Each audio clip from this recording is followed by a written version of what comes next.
Hello everyone, I hope you all are doing great. So आज के session में हम कॉस्ट शीट का एक प्रैक्टिकल एग्जांपल करेंगे। हमने एक और वीडियो इससे पहले देखा था जिसमें हमने कॉस्ट शीट का थियोरेटिकल डिस्कशन किया था और उसका पूरा फॉर्मेट हमने बताया था कि फॉर्मेट के अंदर क्या क्या चीज़ें कॉस्ट शीट का पार्ट बनती है। जैसे कि हमें प्राइम कॉस्ट कैलकुलेट करना है, factory cost, work cost calculate करना है, कॉस्ट ऑफ प्रोडक्शन कैलकुलेट करना है, then we can calculate cost of goods sold, cost of sales, profit and finally sales. तो ये पूरे फॉर्मेट को हमने देखा था। उसके अलावा आज हम कुछ प्रैक्टिकल क्वेश्चंस करेंगे ताकि आपका जो डाउट्स है वो डाउट्स हम इजीली प्रैक्टिकल क्वेश्चंस के थ्रू क्लियर कर सकते हैं। सो मैंने यहाँ पे एक क्वेश्चन लिया है टेक्स्ट बुक से जो कि आपकी स्क्रीन पर है। हम ये क्वेश्चन सॉल्व करेंगे तो आपके जो डाउट्स है वो भी क्लियर हो जाएंगे। Thank you.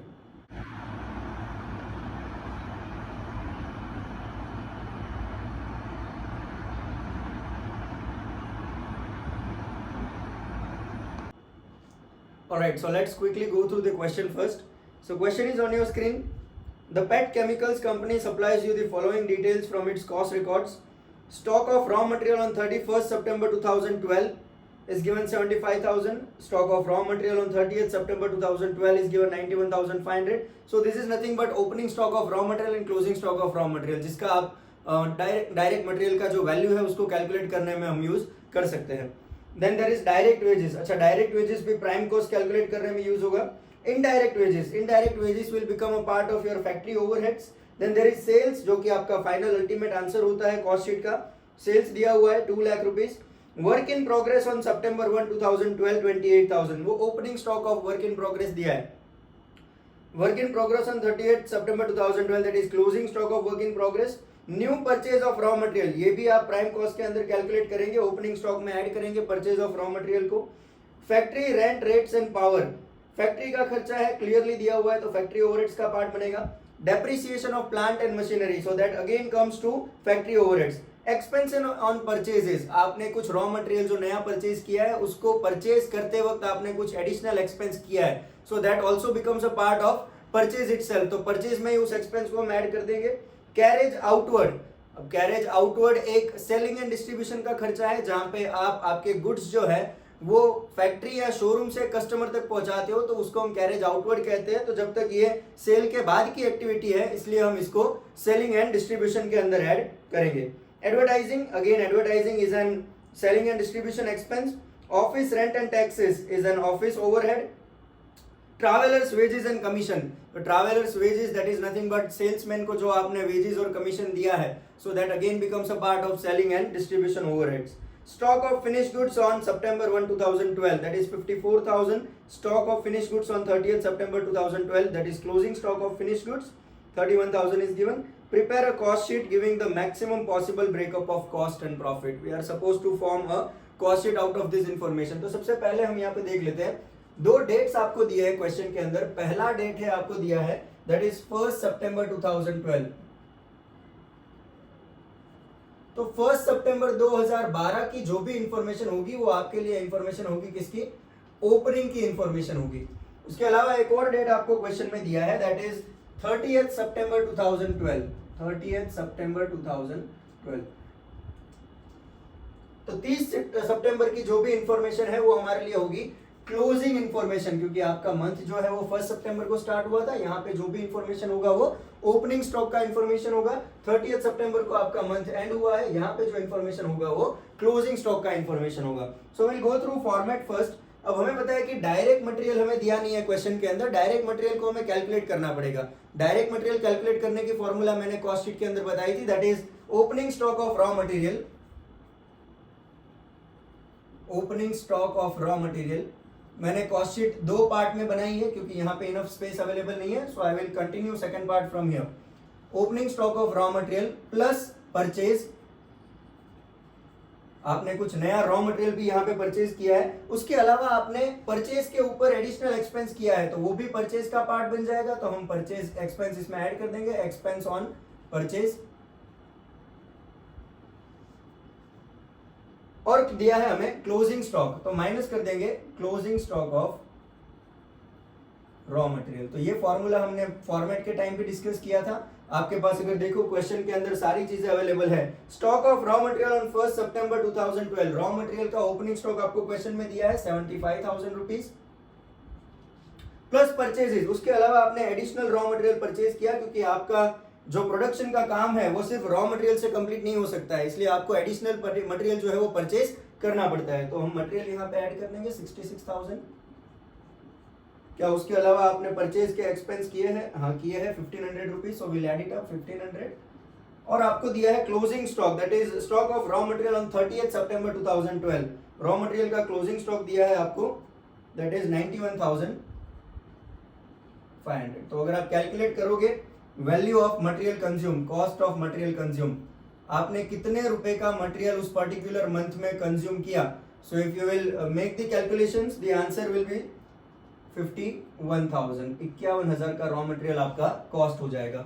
ओपनिंग स्टॉक है 75,000 plus 66 plus 1,500 minus closing stock 91,500 करेंगे तो मटेरियल का खर्चा आपने उस महीने में 15,000 का किया था। अब मटेरियल आ गया, सबसे पहला कॉस्ट हमारा होता है प्राइम कॉस्ट। प्राइम कॉस्ट के लिए क्या क्या रिक्वायरमेंट होती है? डायरेक्ट मटेरियल, डायरेक्ट वेजेस और डायरेक्ट एक्सपेंसेस। तो डायरेक्ट मटेरियल तो आ गया, इसके अंदर हम ऐड क्या करेंगे? Direct wages. क्या देखियो क्वेश्चन में दिया है डायरेक्ट वेजेस, क्वेश्चन के अंदर डायरेक्ट वेजेस दिया है। Direct wages is given 52,500, so we can add it up 52,500।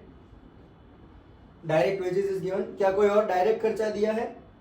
कोई और डायरेक्ट एक्सपेंस नहीं है क्वेश्चन के अंदर, इसलिए हम सीधा कैलकुलेट कर सकते हैं प्राइम कॉस्ट। दोनों को ऐड करेंगे तो हमें हमारा प्राइम कॉस्ट मिल जाएगा। प्राइम कॉस्ट का हमारा हो जाएगा 1,03,500। हमेशा याद रखना प्राइम कॉस्ट कैसे कैलकुलेट होता है? Direct material plus direct labour, या फिर हम डायरेक्ट वेजेस भी बोल सकते हैं इसको, plus direct expenses. In short जितने भी डायरेक्ट खर्चे होते हैं उसको जब हम टोटल करते हैं तो हमें हमारा प्राइम कॉस्ट मिल जाता है, और यही सबसे पहला कॉस्ट हमें कॉस्ट शीट के अंदर कैलकुलेट करना है।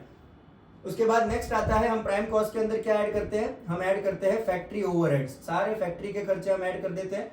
अब हमें पता है कि फैक्ट्री के अंदर प्रोडक्शन का काम स्टार्ट हो गया है, और जब प्रोडक्शन का काम स्टार्ट होता है तो वर्क इन प्रोग्रेस वाले गुड्स भी निकलते हैं वहां पे, कि कुछ ऐसे गुड्स है जो आपके 50% कंप्लीट हुए, 50% काम करना बाकी है, यानी प्रोडक्शन का काम तो स्टार्ट हो चुका है। तो हमेशा वर्क इन प्रोग्रेस की एंट्री हम कहां पे करते हैं? फैक्ट्री ओवरहेड के अंदर, क्योंकि इसके पहले जितनी भी चीजें अगर आप यहाँ पे देखो तो ये आपने एडजस्टमेंट्स किए हैं प्रोडक्शन करने से पहले। अब फैक्ट्री के अंदर हम प्रोडक्शन का खर्चा चालू करते हैं, तो जो भी वर्क इन प्रोग्रेस के ऊपर आपका इंफॉर्मेशन दिया होगा वो हमेशा पार्ट बनेगा फैक्ट्री ओवरहेड का। तो फैक्ट्री ओवरहेड हम स्टार्ट करेंगे कहां से? फैक्ट्री ओवरहेड हम स्टार्ट करेंगे work in progress, opening stock of work in progress.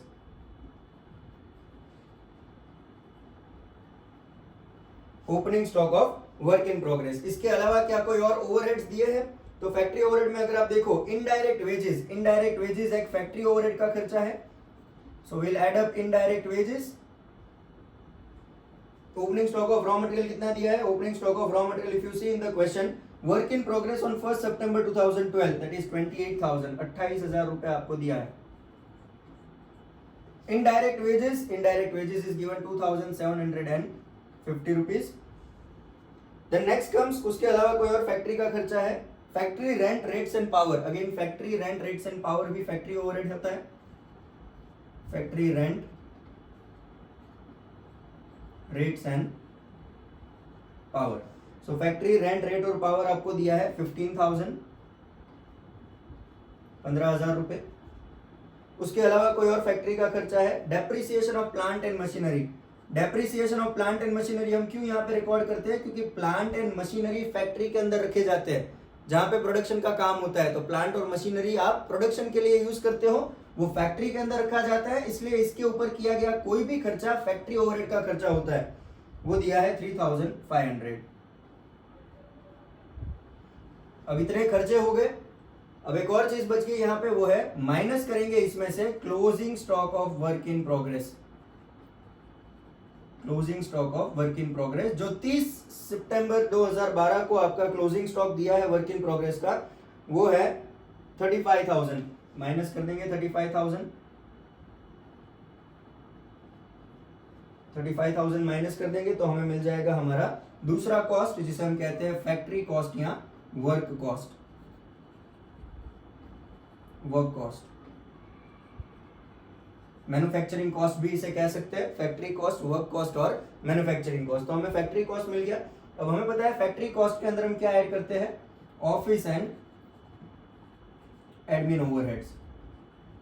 Office के सारे खर्चे फैक्ट्री के बाद आते हैं, तो फैक्ट्री कॉस्ट के अंदर हम ऑफिस के खर्चे ऐड करेंगे। देखो क्वेश्चन के अंदर ऑफिस का कोई खर्चा दिया है, office rent rates and taxes, office का रेंट और टैक्सेस आपने पे किया है, तो वो एक खर्चा है आपका ऑफिस का, ऑफिस रेंट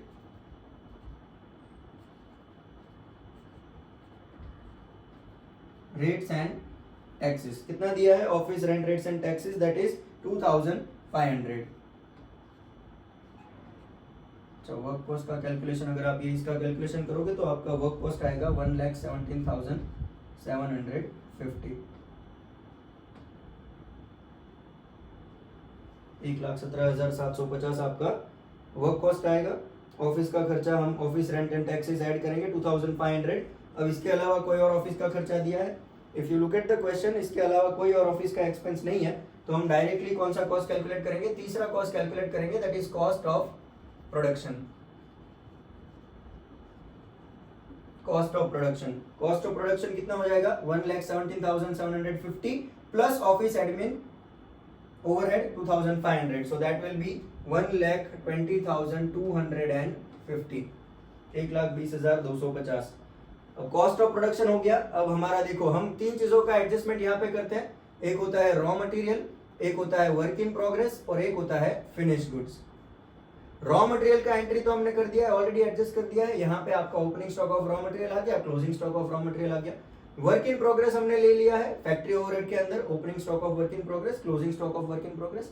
एक बच गया है फिनिश गुड्स। अब फिनिश गुड्स क्या होते हैं, फिनिश गुड्स के ऊपर तो ऑलरेडी आपने प्रोडक्शन का खर्चा कर दिया है, अब इसको क्या करना है, डायरेक्टली सेल करना है। इन गुड्स को हम डायरेक्टली मार्केट में सेल कर सकते हैं। तो ये कॉस्ट ऑफ प्रोडक्शन जो है, ये खर्चा इस महीने में जितने गुड्स आपने प्रोड्यूस किए हैं उसका खर्चा है।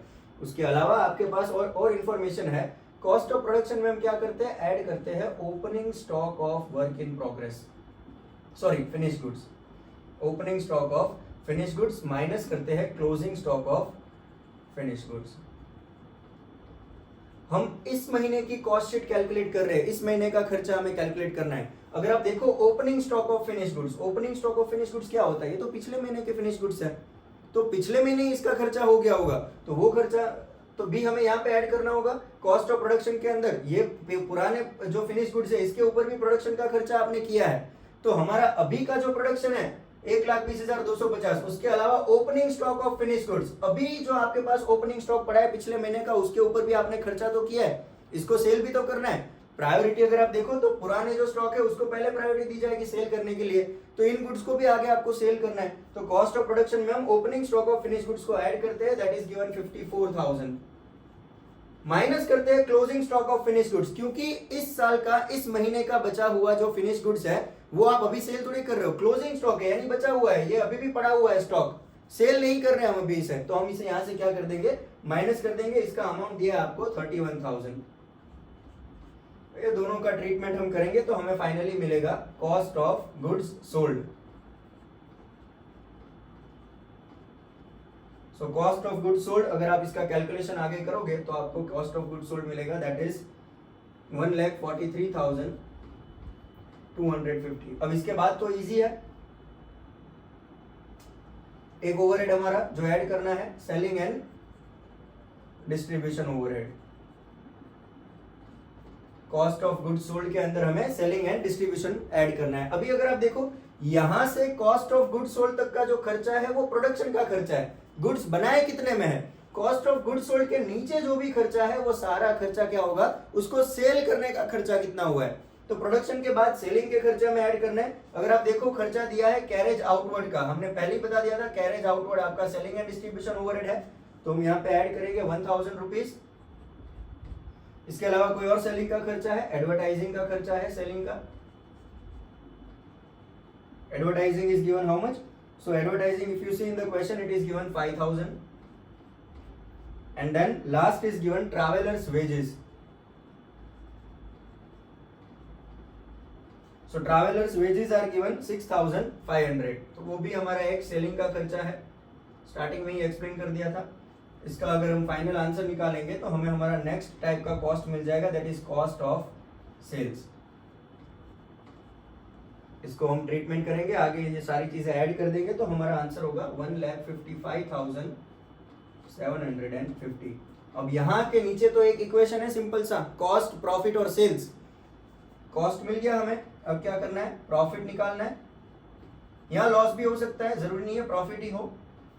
And last is sales. Sales में से जब हम कॉस्ट माइनस करेंगे, प्रॉफिट भी हो सकता है और लॉस भी हो सकता है। सेल्स अल्टीमेटली क्या होता है, रेवेन्यू होता है। मैं जितना सेल्स करूंगा उतना ज्यादा मेरा रेवेन्यू होगा। अगर मेरा रेवेन्यू एक्सपेंस से ज्यादा होगा तो प्रॉफिट होगा, अगर मेरा रेवेन्यू एक्सपेंस से कम होगा तो मेरा लॉस होगा। तो मेरा कॉस्ट ऑफ सेल्स 1,55,750 है और सेल्स आपको क्वेश्चन के अंदर दिया है कि उस महीने में आपने सेल्स 2 लाख रुपए का किया था। मैं सेल्स में से कॉस्ट माइनस करूंगा, 2 लाख में से 1,55,750 माइनस करूंगा तो मुझे प्रॉफिट मिलेगा 44,250 रुपीज। तो ये प्रॉफिट हो गया 44,250 रुपीज।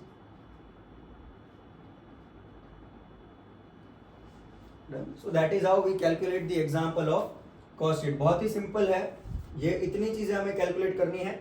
एक आपका prime cost, factory cost, cost of production, cost of goods sold, cost of sales, profit और सेल्स। इतनी चीजें हमने फॉर्मेट के अंदर देखी थी।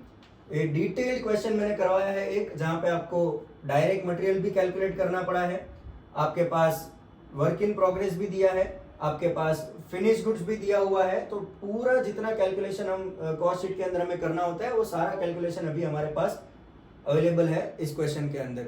सो आई होप ये फॉर्मेट आपको क्लियर हुआ होगा और ये क्वेश्चन जिस तरीके से हमने सॉल्व किया है आई होप आपको समझ आया होगा। एक और एग्जांपल हम करेंगे कॉस्ट शीट का, ताकि थोड़ा बहुत और जो भी आपका डाउट है वो हम इजीली क्लियर कर सकते हैं।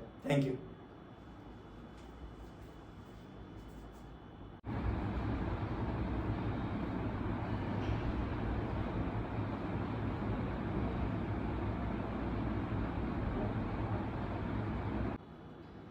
तो हम एक और एग्जांपल कॉस्ट शीट का यहाँ पे डिस्कस करेंगे। एक थोड़ा अलग क्वेश्चन है जहाँ पे आपको एक ही क्वेश्चन के अंदर 2 अलग अलग कॉस्ट शीट्स बनानी है, 2 साल की कॉस्ट शीट बनानी है। तो जनरली ऐसा क्वेश्चन भी कई बार एग्जाम में पूछा जाता है।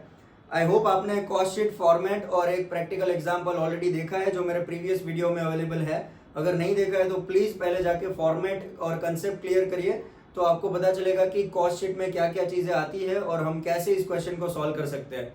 एक क्वेश्चन हम यहाँ पे ले रहे हैं। So question is given, television enterprises supply you the following information for 10,000 TV valves manufactured during the year ending 31st December 2009। एक टेलीविजन एंटरप्राइज कंपनी है जिसका 10,000 टीवी वाल्व्स का प्रोडक्शन था 31 दिसंबर 2009 में। उसके कुछ एक्सपेंसेस, उसके कुछ कॉस्ट आपको यहाँ पे दिए हैं कि वो 10,000 वाल्व बनाने में उनका कितना खर्चा हुआ है। So direct material is given, direct wages is given, power and consumable store. Okay, direct material and direct wages हम प्राइम कॉस्ट कैलकुलेट करने में यूज करेंगे। Power and consumable stores is a factory expense, factory overhead we can take. Factory indirect wages, again factory overheads. Lighting of factory, again it is a factory overhead. Defective work that is cost of rectification, वो भी एक factory का overhead है। Clerical salaries and management expense that is office and admin overhead. Clerical salary जो दिया है office का खर्चा है। सेलिंग एक्सपेंसेस, तो सेलिंग एंड डिस्ट्रीब्यूशन का खर्चा दिया है। Sale proceeds of scrap, scrap अगर आपको फॉर्मेट आपने देखा है तो आपको पता होगा स्क्रैप हम फैक्ट्री ओवरहेड के खर्चों में से माइनस करते हैं, क्योंकि स्क्रैप कंपनी जनरली सेल कर देती है और उनका जो कॉस्ट है वो थोड़ा बहुत रिकवर हो सकता है, तो हम स्क्रैप हमेशा फैक्ट्री ओवरहेड में से माइनस करते हैं, डिडक्ट करते हैं। Plant repair and maintenance and depreciation, अभी बताया था इसके पहले के क्वेश्चन में कि प्लांट और मशीनरी हम फैक्ट्री के अंदर रखते हैं जहां पे प्रोडक्शन का काम होता है और उसके ऊपर किया गया कोई भी डेप्रिसिएशन का, रिपेयर और मेंटेनेंस का खर्चा हमेशा फैक्ट्री ओवरहेड का ही पार्ट बनता है। As from 1st January 2010, the selling price was reduced to 31 per unit. It was estimated that production could be increased in 2010 by 50% due to spare capacity. Rate for material and direct wages will increase by 10%.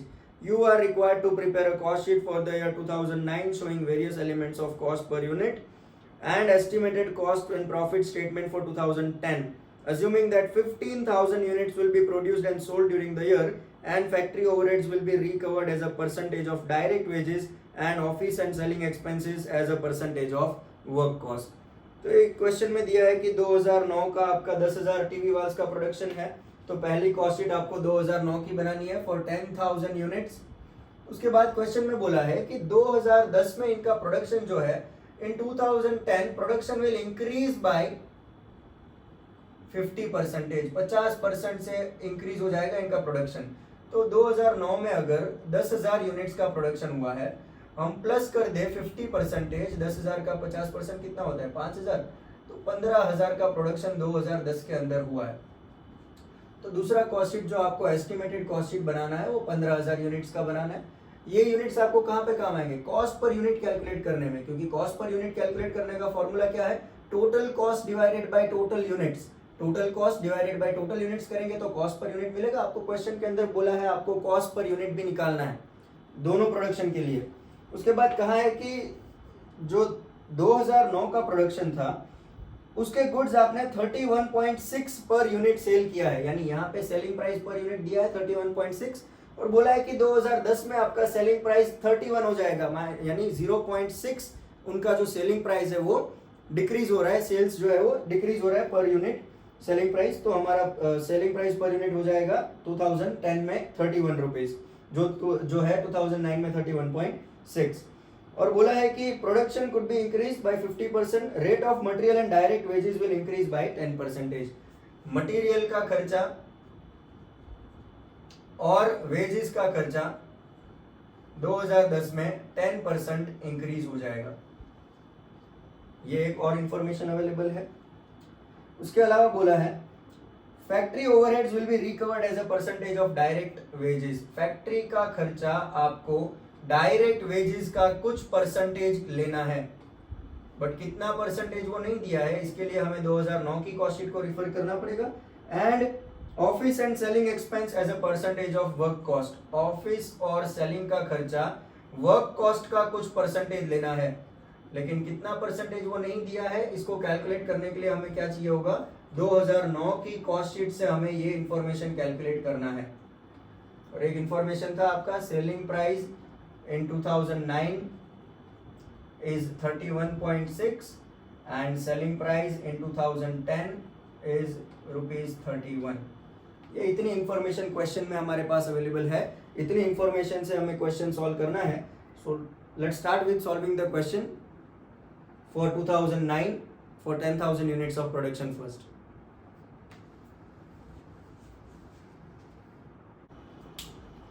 Alright, so I hope question clear है आप सबको, तो आप calculation की तरफ हम आगे बढ़ सकते हैं। So will first solve the cost sheet of year 2009 where the production unit was 10,000। We can go one by one as per the format. सबसे पहले हमें प्राइम कॉस्ट कैलकुलेट करना है, so will need direct material first.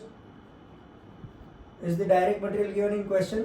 The direct material is given in question. Total cost, yes total cost दिया हुआ है 90,000 rupees, and per unit will be 90,000 divided by 10,000, so your per unit cost will be 9 rupees। what else? Prime cost calculate करने के लिए और हमें requirement होती है डायरेक्ट वेजेस की। Direct wages is also given in total, that is 60,000। per unit will be sorry 60,000 divided by 10,000, so that will be 6। Is any direct expense given? So direct expense is not given, so we can directly calculate prime cost. Direct material plus direct wages will give us prime cost. So prime cost will be 90,000 plus 60,000, 1,50,000, and 9 plus 6 it will be 15 per unit. Fine. What next? Next comes we add up all the factory overheads here. Now factory overheads are not given in total, but there are certain expenses given which forms a part of factory overhead। जैसे आपको दिया है power and consumable stores। Power and consumable is given in total 12,000।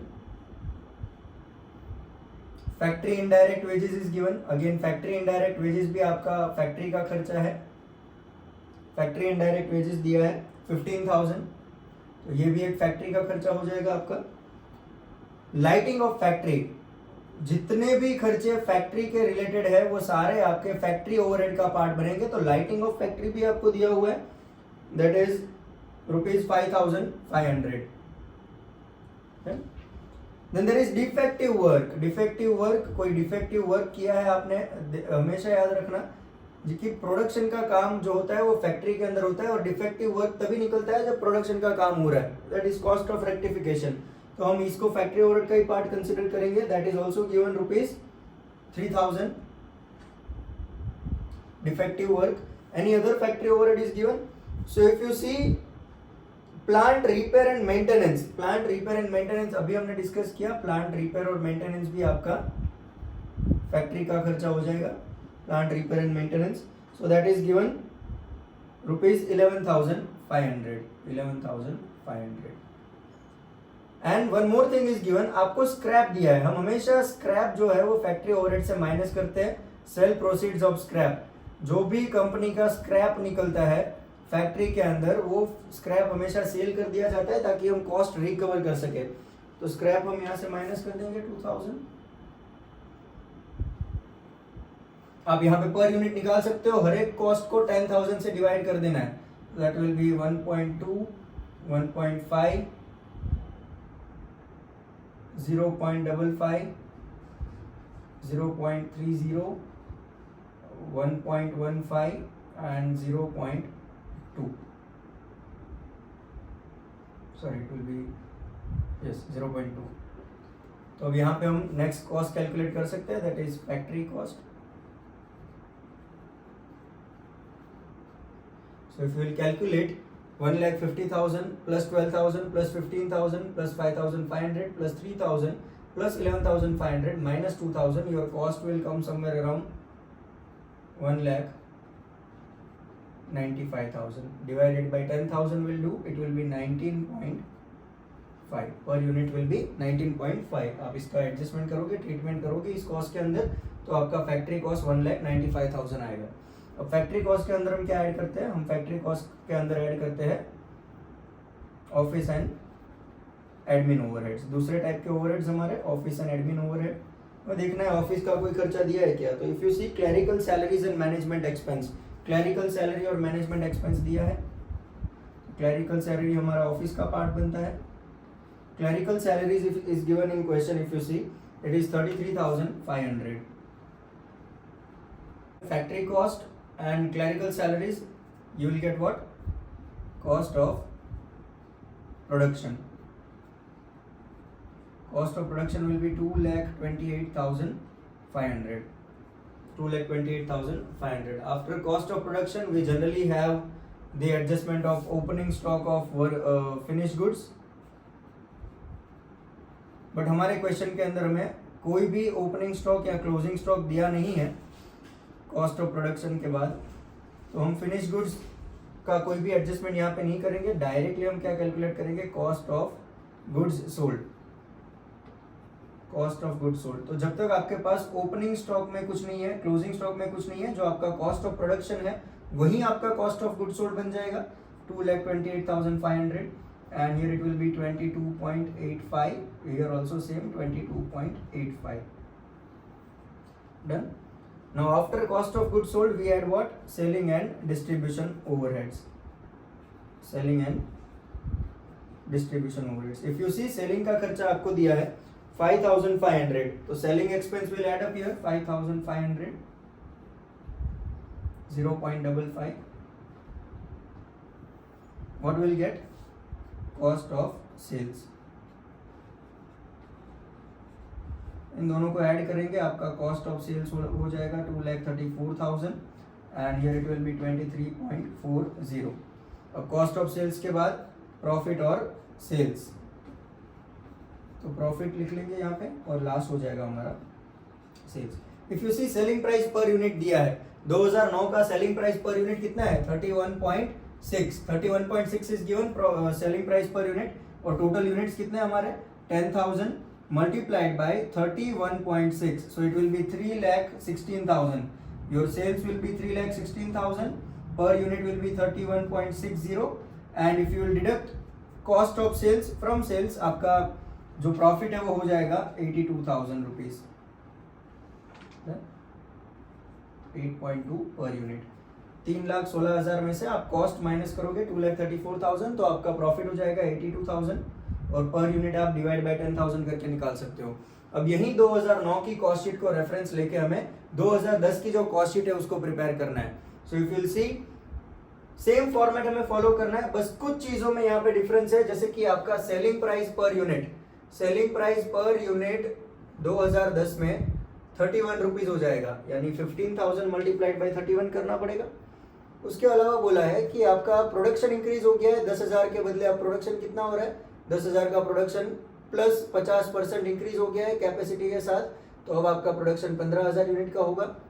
उसके अलावा बोला है direct material का खर्चा 10% इंक्रीज होगा और डायरेक्ट वेजेस का खर्चा 10% इंक्रीज होगा। And it is given that factory overheads are to be taken as a percentage of direct wages, office और सेलिंग का खर्चा आपको लेना है फैक्ट्री कॉस्ट का कुछ परसेंटेज। इतना डिफरेंस है हमारी इस कॉस्ट शीट के अंदर। तो सबसे पहले हमें कैलकुलेशन करना पड़ेगा। हमें बोला है कि 2010 में जैसे ही आपका प्रोडक्शन इंक्रीज होगा, आपका मटेरियल और वेजेस का खर्चा भी इंक्रीज हो जाएगा। ये बहुत ही लॉजिकल चीज है। जब आप आपका प्रोडक्शन इंक्रीज करते हो तो डेफिनेटली मटेरियल की रिक्वायरमेंट भी ज्यादा होगी। Same amount of raw material के साथ आप 10,000 और 15,000 यूनिट मैन्युफैक्चर नहीं कर सकते हो। अगर आप आपका प्रोडक्शन बढ़ा रहे हो तो आपको मटेरियल भी बढ़ाना पड़ेगा। जैसे ही मटेरियल बढ़ाओगे तो आपको उसके ऊपर लेबर भी ज्यादा लगाने पड़ेंगे काम करने के लिए, तो आपका लेबर का खर्चा, वेजेस का खर्चा भी इंक्रीज होगा। इसलिए उन्होंने बोला है कि जैसे प्रोडक्शन इंक्रीज होगा, आपका मटेरियल और वेजेस का खर्चा भी 10% इंक्रीज हो जाएगा। बट हमें हमेशा याद रखना है कि ये जो कॉस्ट है वो पर यूनिट चेंज होता है, पर यूनिट इंक्रीज डिक्रीज हो सकता है। Fine, so what will do, हमें टोटल कॉस्ट में कोई डिफरेंस नहीं करना है, हमें पर यूनिट में डिफरेंस करना है। सो इफ यू सी यहाँ पे पर यूनिट कितना है, direct material in year 2009, direct material in year 2009 is given 9 rupees. कितना इंक्रीज हो रहा है इन 2010? इन 2010 इट इज इंक्रीजिंग बाय 10%। तो 9 का 10% कितना हो जाएगा, 0.9। तो 2010 में 9.9 will be my material, direct material cost per unit. Direct material cost per unit हमारा चेंज हो जाएगा, 9.9 हो जाएगा। In 2010 it will be 9.9। अब हम 9.9 मल्टीप्लाइड बाय 15,000 कर सकते हैं। उसके बाद बोला है तो आपको टोटल कॉस्ट मिल जाएगा कि आपका डायरेक्ट वेजेस 10% इंक्रीज होगा। सेम कैलकुलेशन डायरेक्ट वेजेस का करेंगे। Direct wages in year 2009 is given 6 rupees and they have said that it will increase by 10%। 10% increase होगा 2010 में। तो अगर 6 रुपए का 10% निकाला जाए 0.6 रुपीज। अब 2010 में कितना हो जाएगा rate, 6.6 per unit. Direct wages 6.6 per unit, तो यहाँ पे हो जाएगा 6.6। टोटल कैलकुलेट कर सकते हैं, 6.6 मल्टीप्लाइड बाय 15,000। याद रखना 15,000 से क्यों मल्टीप्लाई कर रहे हैं, क्योंकि यहाँ पे टोटल प्रोडक्शन 15,000 यूनिट का हो रहा है। So we can put on the values over that. उसके बाद हम डायरेक्टली प्राइम कॉस्ट कैलकुलेट कर सकते हैं, जो 1,48,500 and 6.6 multiplied by 15,000 will be 99,000. So your total cost will be 2,47,500. 2,47,500 हम पर यूनिट निकाल सकते हैं, 2,47,500 डिवाइडेड बाई 15,000 करके। उसके बाद बोला है आपको कि आपका फैक्ट्री ओवरहेड का जो खर्चा है, factory overhead will be taken on percentage of direct wages. Direct wages का कुछ परसेंटेज आपको फैक्ट्री ओवरहेड लेना है, बट कितना परसेंटेज लेना है वो मैं नहीं दिया। इसके लिए क्या करना पड़ेगा, हमें 2009 की कॉस्ट शीट यूज करनी पड़ेगी। हमें देखना पड़ेगा कि 2009 में फैक्ट्री ओवरहेड डायरेक्ट वेजेस का कितना परसेंटेज था, तो हमें परसेंटेज मिल जाएंगे। अब यहां से हम डायरेक्ट वेजेस के उसी परसेंटेज का कैलकुलेशन कर लेंगे। तो सबसे पहले हमें पता लगाना पड़ेगा कि 2009 में इफ यू सी इन 2009 आपका फैक्ट्री ओवरहेड कितना है। आपका फैक्ट्री ओवरहेड अगर आप देखो, power and consumable store 12,000, factory indirect wages 15,000, 5,500 lighting of factory, 3,000 defective work, plant repair and maintenance 11,500 minus scrap. ये इतना अगर आप कैलकुलेट करोगे तो आपका फैक्ट्री ओवरहेड 2009 में आएगा, 2009 में आपका फैक्ट्री ओवरहेड आएगा 45,000। 2009 में फैक्ट्री ओवरहेड 45,000 आएगा। अब हमें पता लगाना है कि ये 45,000 डायरेक्ट वेजेस का कितना परसेंटेज है। तो अगर हमें इसको डायरेक्ट वेजेस का कुछ परसेंटेज लेना है तो बाय डिफॉल्ट हमें डायरेक्ट वेजेस कितना परसेंटेज कैलकुलेट करना पड़ेगा कि अगर मैं कहूं कि डायरेक्ट वेजेस 60,000 रुपीज जो है वो 100% पे है तो 45,000 कितने परसेंटेज पे होगा, तो मैं निकाल सकता हूं 100% पे डायरेक्ट वेजेस कितना है 60,000, तो 45,000 कितने परसेंटेज पे होगा, अगर आप इसका कैलकुलेशन करोगे तो इट विल कम अराउंड 75%। तो हम ये कह सकते हैं कि 2009 में फैक्ट्री ओवरहेड डायरेक्ट वेजेस का 75% है। तो वही कैलकुलेशन हमें यहाँ पे भी करना है, हमें इंडिविजुअल कैलकुलेशन नहीं करना है, हमें सिर्फ परसेंटेज निकाल के कैलकुलेट करना है कि डायरेक्ट वेजेस का 75% आपको फैक्ट्री ओवरहेड लेना है। तो अगर 99,000 है, 99,000 का अगर आप 75% कैलकुलेट करोगे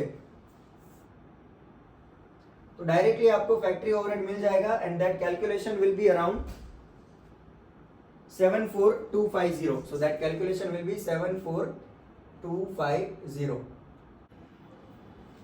Alright.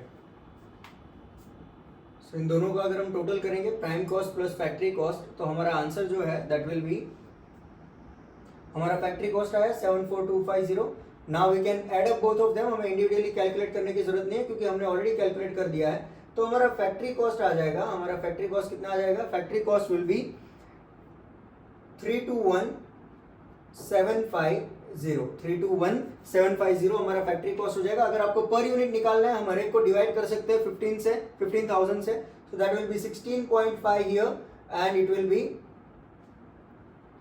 4.95 हियर। अगर इसको हम डिवाइड करेंगे 15,000 से, answer will be 21.45, 21.45। Now we can move ahead. Clerical salaries, office and admin, again हमें फैक्ट्री कॉस्ट का कुछ परसेंटेज लेना है, हमने यहाँ पे परसेंटेज कैलकुलेट करना पड़ेगा।